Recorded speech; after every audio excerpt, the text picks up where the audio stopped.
All right, so my name is Demilade Lewis.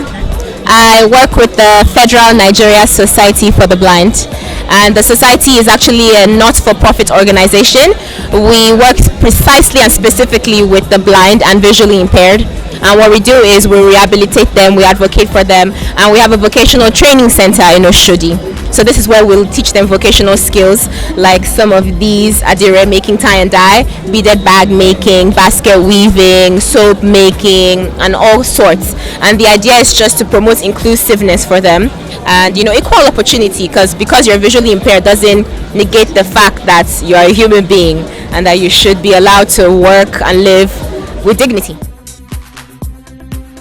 Okay, so we have special teachers, so special needs teachers that teach them. So our organization works from braille reading to computer literacy to the vocational part, which is the basket weaving. So we have sighted instructors, and not all of them are sighted, by the way. Some of them are visually impaired as well.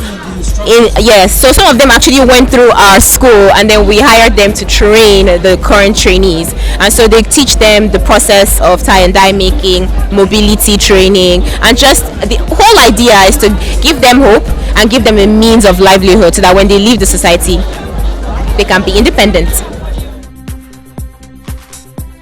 I would say the biggest challenge, first of all, is visibility. We don't live in visibility in that we don't live in a society that really values community service and things like this. So just being able to sensitize Nigerians about need-based projects like this, and just support, financial support, because like we said, we're not for profit, so all the money that goes into the center goes into the running, the upkeep. We have a 2-year program, so it's very, very tough for us financially, but we do have some donors that are sustaining us and keeping us afloat. I would say that they should seek us out. We are in Oshodi, One Blind Center, Firo Road, off Kappa bus stop, and we have a 2-year program. And you know what? Money is not an issue. Even if you don't have the money, just come. We'll figure out donors who can support you. And we would say that visual impairment is a physical impairment. It doesn't hinder your capacity to learn, to grow, to produce, and be creative. I mean, you can see some of the work that our students have done.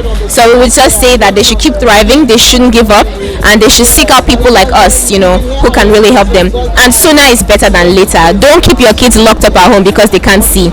There are different schools like Pacelli that raise, kids from the ground up.